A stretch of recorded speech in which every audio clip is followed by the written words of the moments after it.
Assalamualaikum warahmatullahi wabarakatuh. Saya Asila Maharani Arif dengan NIM 14014211182. Pada kesempatan kali ini saya akan mempresentasikan materi mengenai suhu dan kalor untuk memenuhi tugas mata kuliah konsep dasar IPA dengan dosen pengampu Ibu Dr. Sri Sulistyorini MPD. Berikut materi penyampaiannya. Oke, pembahasan selanjutnya yaitu suhu. Suhu yaitu ukuran atau derajat panas dinginnya suatu benda atau sistem. Nah, suhu juga memiliki pengertian, yaitu ukuran energi kinetik rata-rata yang dimiliki molekul-molekul benda yang menggambarkan gerakan molekul-molekul benda. Nah, dalam suhu ini terdapat dua jenis, yaitu suhu tinggi dan suhu rendah. Suhu tinggi yaitu terjadi jika suatu benda itu panas.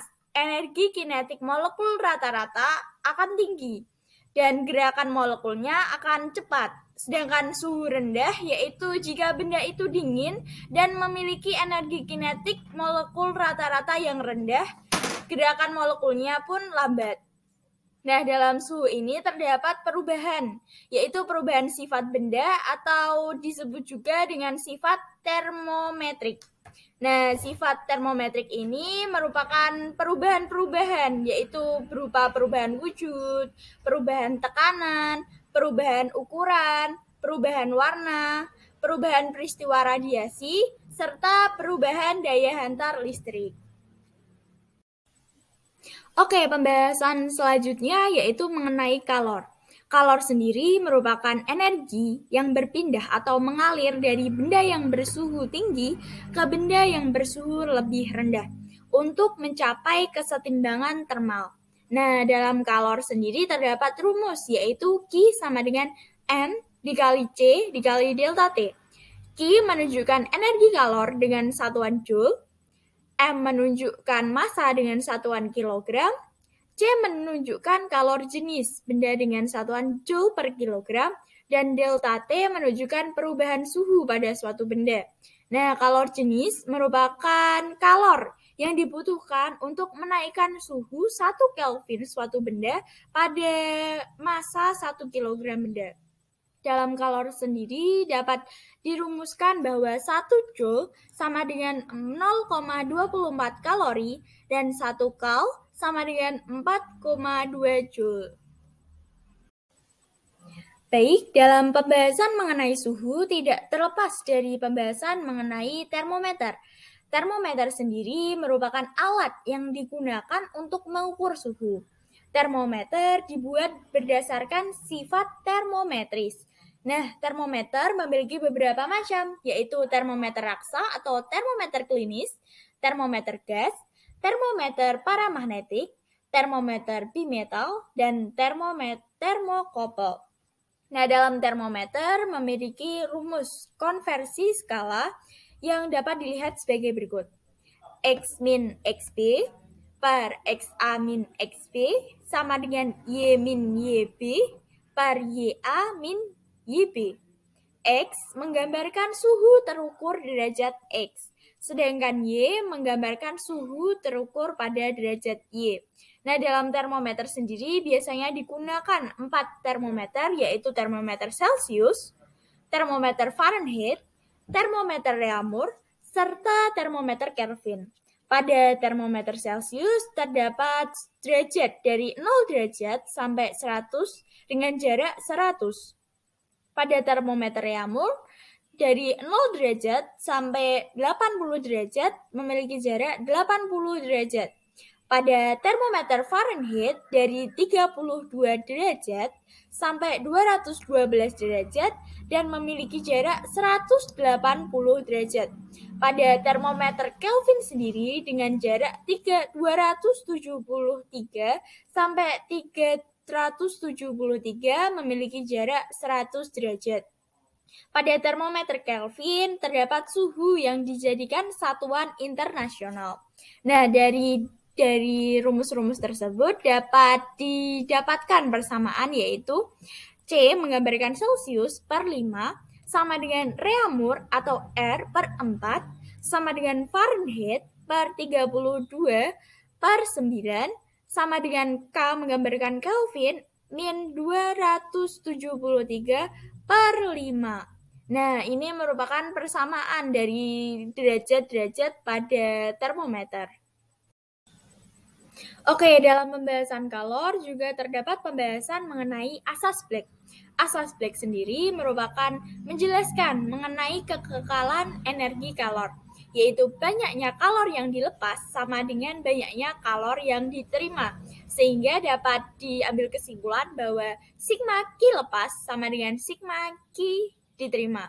Nah, dalam rumus asas Black sendiri yaitu M1 dikali C1 dikali T1 min TC sama dengan M2 dikali C2 dikali TC min T2. Nah, M ini menggambarkan massa benda dengan satuan kilogram, C menggambarkan kalor jenis dengan satuan joule per kilogram derajat Kelvin, dan TC menggambarkan suhu campuran derajat Kelvin. Dalam kalor sendiri menyebabkan perubahan wujud suatu benda, yaitu yang pertama peleburan. Peleburan yaitu perubahan zat dari zat padat ke zat cair, biasanya juga disebut dengan mencair. Selanjutnya adalah pembekuan, yaitu perubahan zat dari cair ke zat padat atau disebut juga dengan beku. Selanjutnya penguapan, yaitu berubah dari zat cair ke zat gas.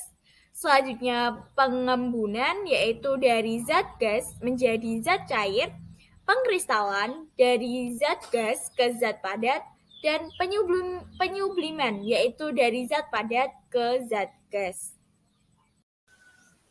Nah, dalam suhu terdapat pemuaian yang menyebabkan kerugian maupun keuntungan.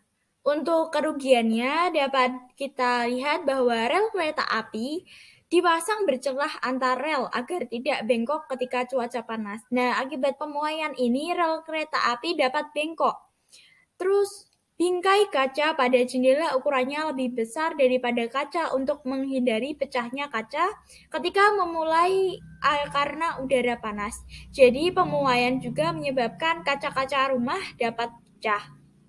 Sedangkan pada kabel listrik di pinggir jalan dibuat kendur agar pada malam hari kabel listrik tidak putus ketika menegang terkena udara dingin. Nah, dalam kabel listrik sendiri, pemuaian dalam penyusutan dalam udara dingin dapat menyebabkan kabel putus. Untuk keuntungannya sendiri, pemuaian ini dapat menjadikan keping bimetal melengkung ke arah logam yang koefisien muainya lebih kecil jika dipanaskan. Nah, keping bimetal dengan sifat seperti ini banyak digunakan sebagai termostat, saklar otomatis, alarm kebakaran, serta termometer bimetal. Sedangkan keuntungan lain yaitu pada pemanasan ban baja yang akan dipasang ke roda yang ukurannya lebih kecil dari roda, sehingga tidak dapat dipasang secara langsung. Nah, dengan adanya pemuaian ini, ban logam dapat memuai sehingga dapat dimasukkan ke tempat yang lebih kecil. Nah, selanjutnya merupakan pembahasan mengenai perpindahan kalor. Kalor tentu saja dapat berpindah, tapi suhu tidak dapat. Nah, dalam perpindahan kalor terdapat 3 jenis berdasarkan cara perpindahannya, yaitu 1. Konduksi, yaitu perpindahan kalor dengan zat perantara tanpa disertai dengan partikel-partikel zat. Kemudian ada konveksi, yaitu terjadi pada zat yang merupakan fluida, yaitu air atau gas. Konveksi terjadi akibat perbedaan massa jenis. Nah, yang terakhir adalah radiasi, yaitu perpindahan kalor tanpa zat perantara yang hanya melalui pancaran gelombang elektromagnetik. Nah, contoh dari peristiwa radiasi yaitu ketika kita mendapat sinar panas dari matahari, ataupun pada saat kita berkemah, kita merasa hangat dengan adanya api unggun. Sedangkan konveksi yaitu terjadi dengan panci dengan air. Air dalam panci yang dipanaskan akan menguap karena adanya dorongan kalor. Nah, konduksi sendiri yaitu dari api antara panci itu sendiri. Sekian pembahasan dari saya. Mohon maaf apabila ada kata yang kurang berkenan. Saya akhiri. Wassalamualaikum warahmatullahi wabarakatuh. Terima kasih.